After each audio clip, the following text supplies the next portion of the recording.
6 women who swore to serve and protect became some of the most dangerous criminals in law enforcement history. They raised their right hands, took sacred oaths to uphold justice, and promised to defend the innocent against those who would do them harm.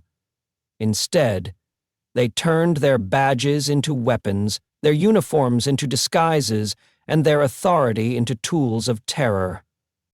Welcome to Savage Case Files. Today we're exposing the female officers who chose crime over justice, betrayal over duty, and personal gain over public safety. These aren't stories of split-second decisions under pressure or tragic mistakes in the line of duty. These are deliberate acts of murder, conspiracy, and corruption that shattered the trust between law enforcement and the communities they swore to protect. From death row to life sentences, these 6 cases represent the ultimate violation of public trust. Their crimes span from triple murder during armed robbery to conspiracy and high-profile police raids that ended in tragedy. Each case reveals how the very people entrusted with enforcing the law became the most dangerous lawbreakers in their communities. These women didn't just break the law, they weaponized their positions of trust to commit crimes that would have been impossible without their badges and authority. Their actions damaged not only their victims and families, but the entire foundation of law enforcement credibility across America. The badge represents honor, service, and protection. The uniform symbolizes authority used for good. These 6 women perverted those symbols into tools for murder, conspiracy, and corruption that shocked their departments and communities. Hit subscribe to never miss our true crime stories into law enforcement betrayals and the pursuit of justice. Today, we examine how 6 women turned law enforcement service into criminal enterprise, and how justice finally caught up with their betrayals of public trust. Case 1. Antoinette Frank. Antoinette Frank joined the New Orleans Police Department in 1993 with dreams of making a difference in one of America's most crime-ridden cities. Born in 1971, Frank grew up in New Orleans and saw police work as a path to respect, financial stability, and the chance to clean up the streets she knew so well. Her ambition and determination impressed her supervisors, who saw potential in the young officer. Frank quickly established herself as an aggressive patrol officer, willing to work the dangerous shifts that many veterans avoided. She patrolled the violent neighborhoods of New Orleans during the crack epidemic, when the city's murder rates soared and police officers faced constant danger. Her willingness to take risks and confront dangerous criminals earned her recognition within the department. But Frank's financial pressures and desire for easy money would lead her down a path that ended in multiple murders. Despite her police salary, she struggled with debt and sought additional income through questionable means. Her association with known criminals and frequent visits to local restaurants and businesses raised concerns among fellow officers who noticed her unusual behavior patterns.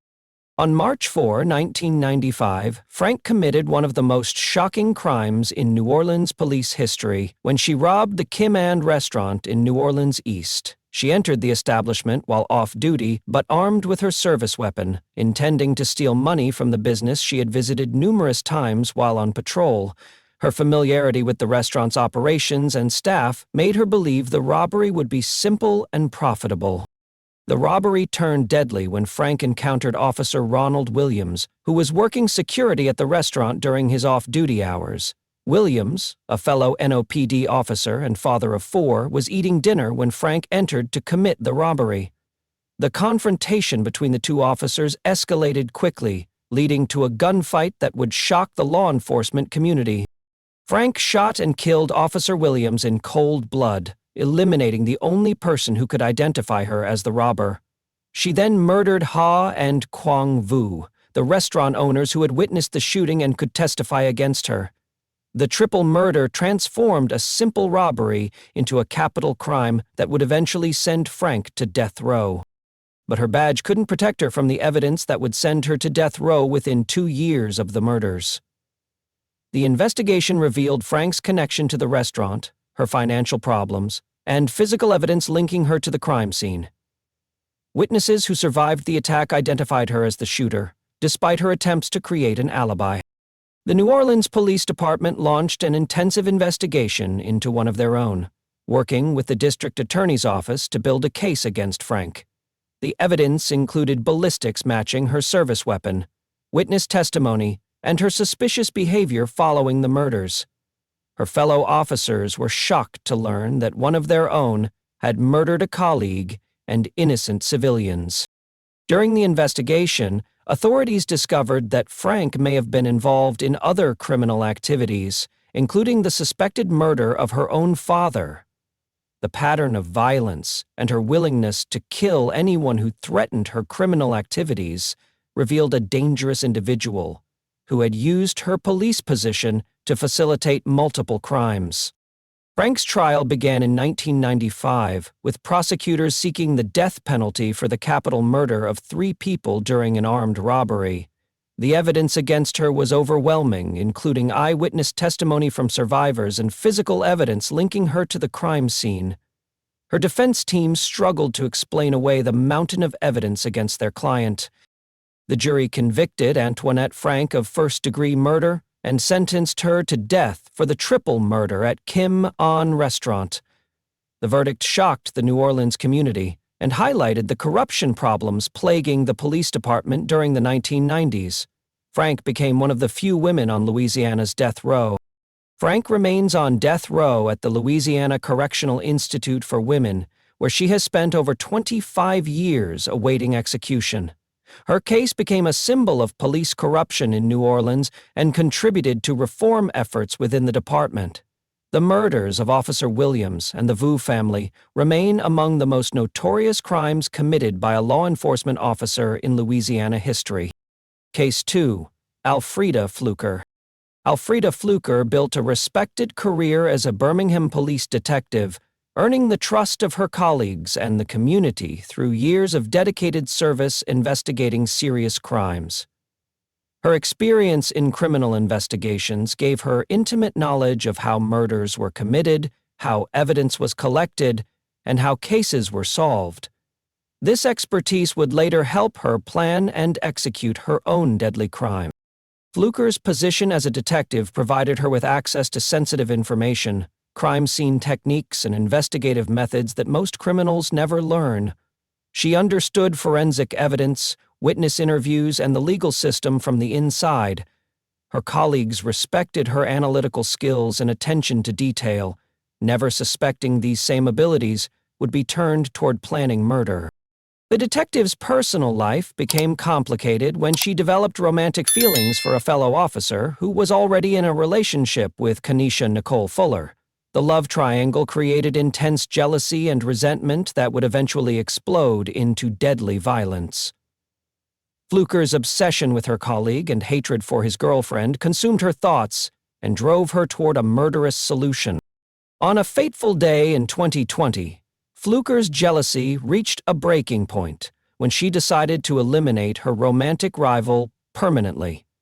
She used her knowledge of criminal behavior and police procedures to plan the perfect murder, believing her experience as a detective would help her avoid detection. Her intimate understanding of how investigations worked gave her confidence that she could commit murder and escape justice. Fluker ambushed Kenesha Nicole Fuller and shot her to death in a premeditated attack that demonstrated her willingness to kill for personal reasons. The murder was not a crime of passion, but a deliberate execution planned by someone who understood exactly what she was doing. Her police training and detective experience made the killing more efficient and deadly. The detective who solved murders became the subject of a murder investigation when her fellow officers discovered Fuller's body and began their inquiry. Fluker's colleagues found themselves in the uncomfortable position of investigating one of their own for capital murder. The irony was not lost on investigators who had worked alongside Fluker on similar cases. Fluker also attempted to murder her fellow officer and romantic interest, demonstrating her willingness to kill anyone who stood between her and what she wanted. The attempted murder charge revealed the extent of her violent intentions and her complete disregard for human life. Her actions showed that even fellow officers were not safe from her deadly jealousy. The investigation into Fuller's murder revealed evidence pointing directly to Fluker as the perpetrator. Her knowledge of police procedures couldn't protect her from the same investigative techniques she had used throughout her career. Physical evidence, witness testimony, and her suspicious behavior following the murder created an overwhelming case against her. Birmingham police detectives worked methodically to build their case against their former colleague, using the same investigative methods Fluker had employed in her own cases. The investigation revealed her motive, opportunity, and the evidence linking her to both the murder and attempted murder. Her fellow officers were shocked to discover that someone they trusted had committed such heinous crimes.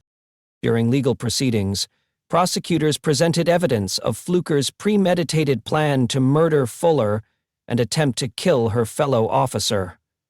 The case demonstrated how her detective training had been perverted into criminal planning, using her professional knowledge to commit rather than solve crimes.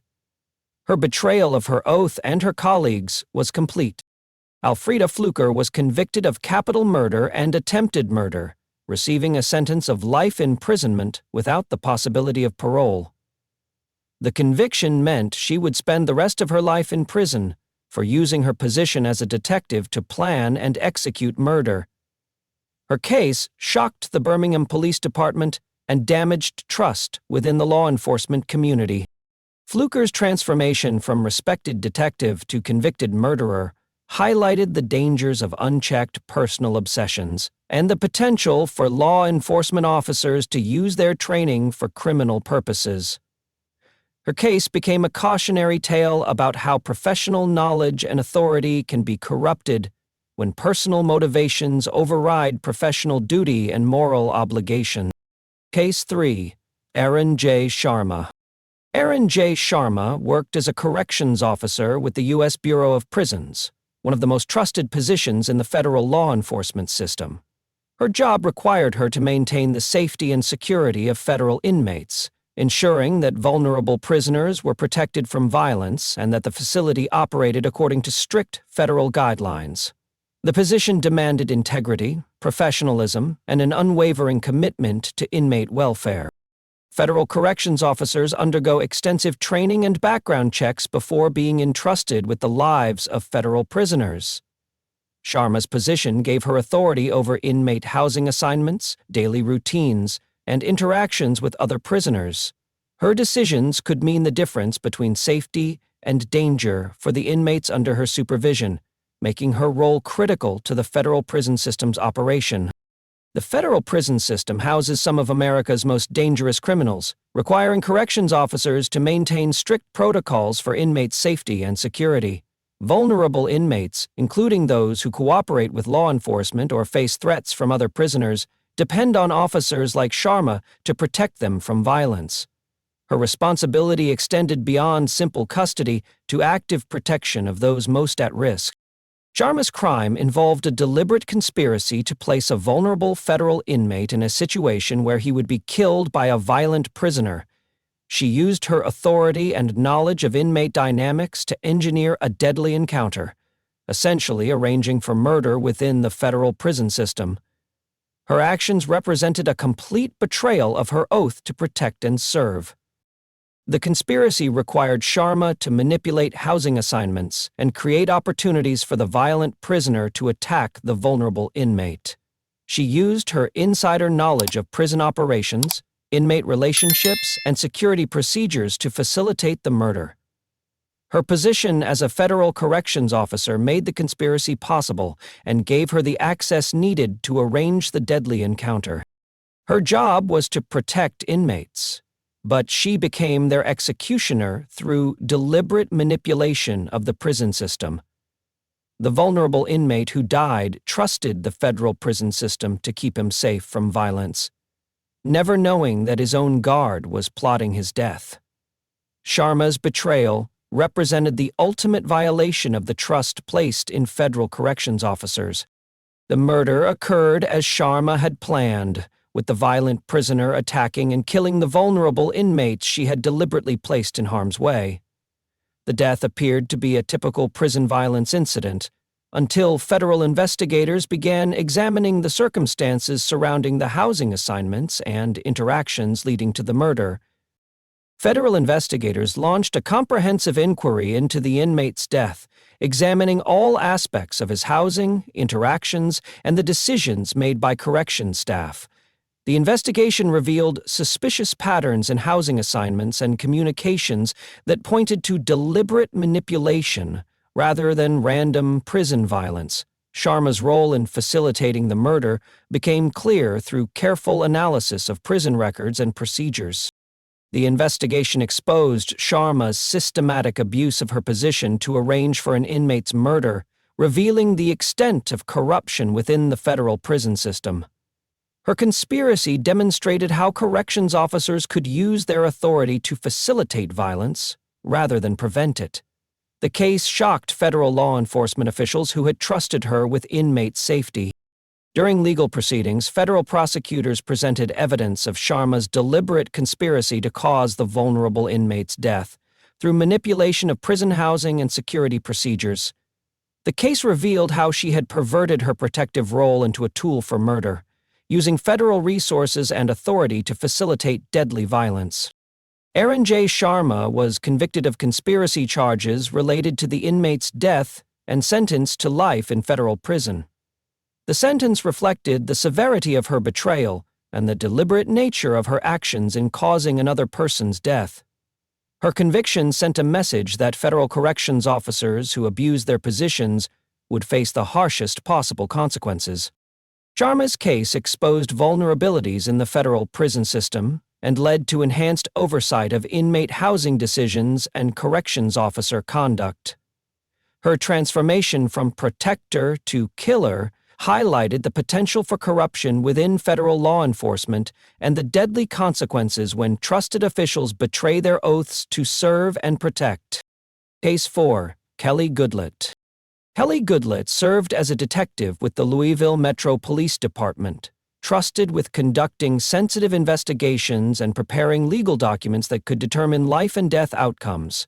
Her position required her to gather evidence, interview witnesses, and prepare search warrant applications that judges would rely on to authorize police raids. The accuracy and honesty of her work directly affected public safety and constitutional rights. As an experienced detective, Goodlett understood the legal requirements for obtaining search warrants and the importance of truthful affidavits in the judicial process. Her sworn statements to judges carried the weight of law enforcement credibility, and courts depended on her honesty when authorizing potentially dangerous police operations. Her role in the warrant process made her a gatekeeper between police suspicions and judicial authorization. The Breonna Taylor case began when Louisville police sought to execute search warrants as part of a narcotics investigation targeting Taylor's former boyfriend.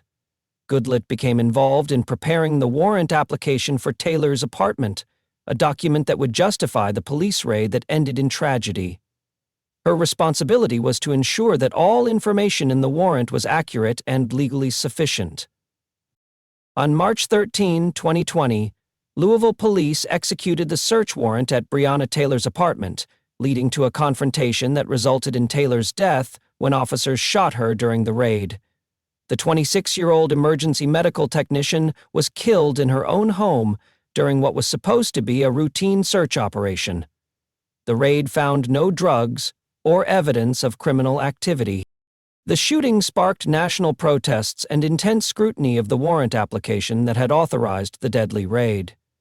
Investigators began examining the evidence and statements used to justify the search warrant, looking for any irregularities or false information that might have led to an unjustified police operation. The warrant application became a key piece of evidence in determining whether the raid was legally justified. Her lies on a warrant application would lead to a young woman's death and ignite nationwide protests about police accountability. Federal investigators discovered that Goodlett had helped falsify information in the search warrant affidavit, providing false statements to justify the raid on Taylor's apartment. Her deception made the deadly raid possible by convincing a judge to authorize an operation based on fabricated evidence. The federal investigation revealed that Goodlett had conspired with other officers to include false information in the warrant application, specifically claiming that a postal inspector had verified that Taylor was receiving packages for her former boyfriend. This claim was false, and postal inspectors had actually told police they had no concerns about packages being delivered to Taylor's address. Goodlett's conspiracy extended beyond the initial warrant application to include attempts to cover up the false information after Taylor's death became a national controversy. She participated in meetings with other officers to coordinate their stories and maintain the false narrative that had justified the raid. Her actions demonstrated a systematic effort to deceive both the courts and the public. The federal civil rights investigation into Taylor's death focused heavily on the warrant application and the false statements used to justify the raid. Prosecutors determined that Goodlett's conspiracy to violate civil rights had directly contributed to Taylor's death by enabling an unjustified police operation. Her lies had real and deadly consequences.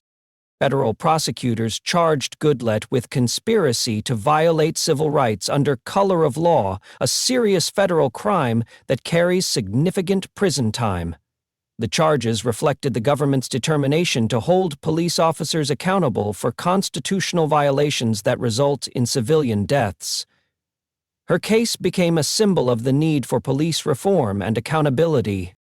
In August 2022, Kelly Goodlett pleaded guilty to conspiracy to violate civil rights, admitting her role in falsifying the search warrant that led to Breonna Taylor's death. Her guilty plea acknowledged that she had deliberately provided false information to obtain the warrant and had conspired to cover up her actions afterward. The plea agreement included her cooperation with ongoing federal investigations. Goodlett's sentencing is scheduled for 2025, and she faces up to 5 years in federal prison for her role in the conspiracy that led to Taylor's death. Her case became part of a broader federal investigation into Louisville police practices and accountability. Her guilty plea represented a rare instance of a police officer being held criminally responsible for actions that led to a civilian death. The Breonna Taylor case and Goodlett's conviction became catalysts for nationwide discussions about police accountability, warrant procedures, and civil rights protections. Her lies in a legal document had consequences that extended far beyond her individual actions, contributing to a death that sparked nationwide protests and calls for police reform. Case 5. Lakeisha Thomas. Lakeisha Thomas rose through the ranks at Georgia's Hayes State Prison to become a lieutenant, earning supervisory responsibilities over corrections officers and daily prison operations. Her position required her to maintain security protocols, oversee inmate activities, and ensure that contraband never entered the facility. As a senior corrections officer, Thomas was trusted with upholding the integrity of the prison system and setting an example for junior staff. The lieutenant position at Hayes State Prison carried significant authority over both inmates and corrections officers. Thomas had access to restricted areas, knowledge of security procedures, and the ability to influence inmate housing and privileges. Her rank meant that other officers looked to her for leadership and guidance in maintaining prison security and following proper protocols. State prisons depend on corrections officers to prevent contraband from entering facilities, as drugs and other illegal items can fuel violence, corruption, and security breaches. Thomas's supervisory role made her a key figure in maintaining these security measures, with other officers relying on her commitment to preventing contraband smuggling. Her position of trust was essential to the prison's safe operation. Thomas began using her position and access to smuggle marijuana into Hayes State Prison for inmates, violating her oath of office and compromising prison security. Her scheme involved bringing drugs past security checkpoints and delivering them to inmates who paid for the contraband. The operation required her to exploit her knowledge of security procedures and her trusted status within the facility. The drug smuggling operation represented a systematic corruption of Thomas's official duties, as she used her lieutenant position to facilitate criminal activity rather than prevent it. Her actions endangered other corrections officers, compromised prison security, and created opportunities for inmate violence and disorder. The contraband she provided could have been used to fuel conflicts or bribe other staff members. The lieutenant who enforced prison rules became the biggest rule breaker when her smuggling operation was discovered by prison investigators. Internal security measures designed to detect contraband eventually identified Thomas as the source of drugs entering the facility. Her fellow officers were shocked to learn that their supervisor had been systematically violating the security protocols she was supposed to enforce. Prison officials launched an internal investigation into Thomas's activities, working with law enforcement to build a criminal case against the corrupt lieutenant. The investigation revealed the extent of her smuggling operation and the systematic nature of her violations. Evidence included surveillance footage, witness testimony, and physical evidence linking her to the contraband. The investigation exposed how Thomas had exploited her supervisory position to avoid detection while smuggling drugs to inmates. Her knowledge of security procedures and her authority over other officers had allowed her to operate undetected for an extended period. The case revealed vulnerabilities in prison security that required immediate attention and reform. Thomas's corruption extended beyond simple drug smuggling to include the broader compromise of prison security and officer integrity. Her actions demonstrated how a single corrupt supervisor could undermine an entire facility's security measures. The case highlighted the importance of monitoring senior staff and maintaining accountability at all levels of prison administration. During legal proceedings, prosecutors presented evidence of Thomas's systematic drug smuggling operation and her abuse of her lieutenant position. The case demonstrated how she had perverted her supervisory authority into a tool for criminal enterprise, using her trusted position to facilitate illegal activities rather than prevent them. Lakeisha Thomas was convicted of drug smuggling and corruption charges, receiving a sentence of 15 years in prison with 2 years to be served in confinement. The sentence reflected the serious nature of her betrayal and the damage she caused to prison security and officer integrity. Her conviction sent a message that corrections officers who abuse their positions would face significant consequences. Thomas's case led to enhanced security measures at Hayes State Prison and increased oversight of corrections officers with access to restricted areas. Her transformation from trusted supervisor to convicted criminal highlighted the potential for corruption within the prison system and the need for constant vigilance in maintaining security protocols. The lieutenant who was supposed to prevent contraband from entering prison became the primary source of drugs within the facility, demonstrating how individual corruption can compromise entire security systems and endanger both staff and inmates. Case 6. Andrea Heinous.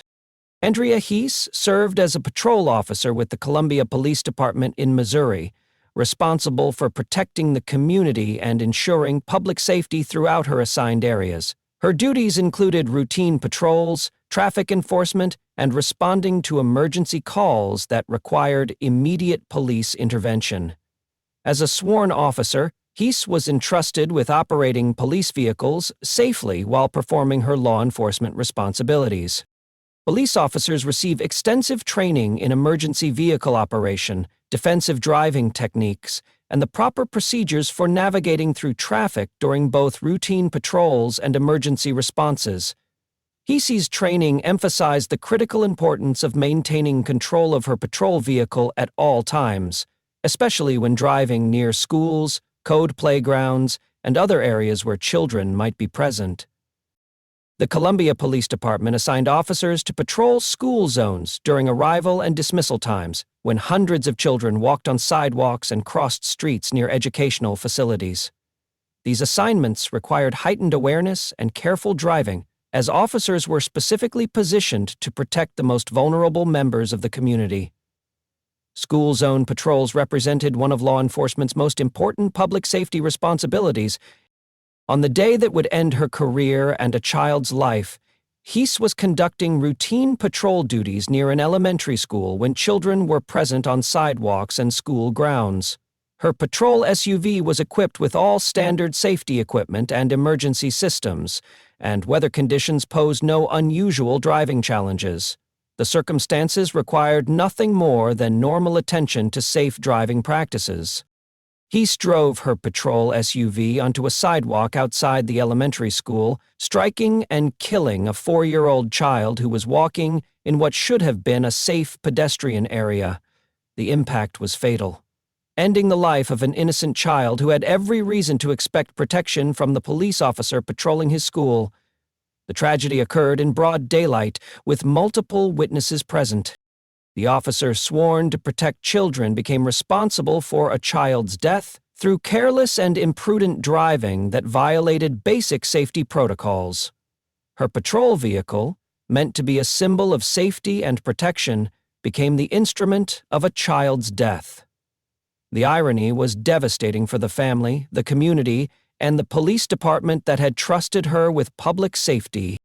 The investigation into the child's death revealed that Heinous' driving was careless and imprudent, failing to meet the standards expected of a trained police officer operating a patrol vehicle near a school. Her actions violated both traffic laws and police department policies regarding safe vehicle operation. The investigation found no mechanical defects or external factors that could excuse her negligent driving. Columbia police investigators worked with the district attorney's office to determine appropriate charges for Heinous' role in the child's death. The investigation examined her driving patterns, training records, and the specific circumstances that led to the fatal collision.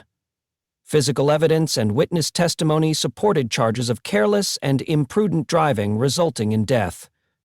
The child's death shocked the Columbia community and raised serious questions about police training, accountability, and the standards for officer conduct.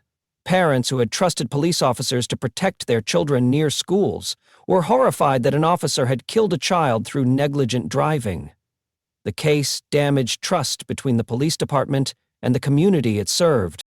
During legal proceedings, prosecutors presented evidence that Heinous' careless driving had directly caused the child's death and that her actions fell below the standards expected of a trained police officer. The case emphasized the responsibility that comes with operating police vehicles and the tragic consequences when officers fail to meet basic safety requirements. Andrea Heinous pleaded guilty to careless and imprudent driving resulting in death, accepting responsibility for the child's death through her negligent operation of the patrol vehicle. Her guilty plea acknowledged that her driving had fallen below acceptable standards and had directly caused the tragedy. In 2021, Heinous was sentenced to 30 days in jail plus 2 years of probation for her role in the child's death. The relatively light sentence reflected the difference between intentional crimes and negligent conduct, though many in the community felt the punishment was inadequate for taking a child's life. Her conviction ended her law enforcement career permanently. The case highlighted the importance of proper police vehicle operation and the devastating consequences when officers fail to maintain appropriate safety standards while performing their duties. Heinous' negligence transformed a routine school patrol into a family's worst nightmare and a community tragedy. 6 women, 6 different crimes, but common threads emerge when examining how trusted law enforcement positions became tools for criminal behavior. Each case demonstrates how authority, access, and public trust can be exploited when personal motivations override professional duty and moral obligations. The severity of crimes escalated dramatically across these cases, from negligent driving to premeditated murder and systematic conspiracy. Heinous' careless driving resulted in a tragic accident, while Frank's triple murder during armed robbery represented deliberate, cold-blooded killing for financial gain. The range shows how law enforcement corruption can manifest in various forms, from momentary lapses in judgment to systematic criminal enterprises. Access to weapons, authority, and insider knowledge enabled these crimes in ways that would have been impossible for ordinary civilians. Frank used her service weapon and police training to commit murder and robbery. Fluker applied her detective skills to plan and execute a killing. Sharma exploited her corrections authority to arrange an inmate's death. Each woman perverted her professional training into criminal methodology. Sentence disparities reflected both the severity of crimes and the legal system's struggle to address law enforcement corruption appropriately. Heinous received 30 days for negligent homicide, while Frank sits on death row for triple murder. Thomas got 15 years for drug smuggling. Fluker received life without parole for capital murder, and Sharma was sentenced to life in federal prison for conspiracy to commit murder. Goodlet awaits sentencing for her role in the Breonna Taylor case. The motivations behind these crimes varied significantly, revealing the complex factors that can lead law enforcement officers to betray their oaths. Frank was driven by financial desperation and greed. Fluker acted from jealousy and romantic obsession. Sharma's motivations remain unclear but involved deliberate cruelty.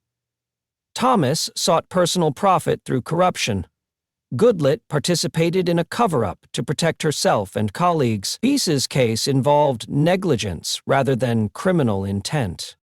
These cases exposed critical vulnerabilities in law enforcement oversight and accountability systems. Frank's case revealed corruption within the New Orleans Police Department during a troubled era. Fluker's crimes showed how personal relationships could compromise professional judgment. Sharma's conspiracy highlighted gaps in federal prison oversight. Thomas's smuggling operation demonstrated the need for better corrections officer monitoring. The impact on public trust extended far beyond individual prosecutions, damaging relationships between law enforcement agencies and the communities they served. The Breonna Taylor case became a national symbol of police accountability issues. Frank's death row conviction shocked New Orleans residents. Each case contributed to broader discussions about police reform, oversight, and the need for enhanced accountability measures. Gender played different roles across these cases, from challenging stereotypes about female violence to highlighting how women in law enforcement can abuse their positions just as severely as their male counterparts. These cases demonstrated that corruption and criminal behavior transcend gender boundaries when opportunity meets motivation and moral failure. System reforms followed several of these cases, including enhanced oversight procedures, improved training programs, and stricter accountability measures designed to prevent similar incidents. The collective impact of these cases contributed to ongoing discussions about law enforcement reform and the need for better screening and monitoring of officers at all levels. 6 women who swore to serve and protect instead became symbols of law enforcement betrayal, their crimes spanning from negligent homicide to capital murder and federal conspiracy. Antoinette Frank sits on Louisiana's death row for the triple murder of a fellow officer and 2 civilians during an armed robbery. Elfrida Fluker received life without parole for murdering her romantic rival and attempting to kill a fellow officer. Erin Sharma was sentenced to life in federal prison for conspiring to have a vulnerable inmate killed while under her protection. Kelly Goodlet pleaded guilty to conspiracy charges for falsifying the search warrant that led to Breonna Taylor's death, awaiting sentencing that could bring 5 years in federal prison. Lakeisha Thomas received 15 years for smuggling drugs into the prison she was supposed to secure. Andrea Heinous served 30 days for killing a 4-year-old child through careless driving while on patrol. Their collective impact on law enforcement credibility cannot be measured in prison sentences alone. Frank's death row conviction exposed corruption within the New Orleans Police Department during one of its most troubled periods. Fluker's jealousy-driven murder shocked Birmingham's law enforcement community. Sharma's conspiracy revealed dangerous gaps in federal prison oversight and inmate protection. The Breonna Taylor case became a national flashpoint for police accountability discussions, with Goodlet's guilty plea representing rare criminal consequences for officers involved in controversial raids. Thomas's corruption compromised prison security and endangered both staff and inmates. Heinous' negligence shattered a community's trust in police protection of their children. Which case shocked you the most?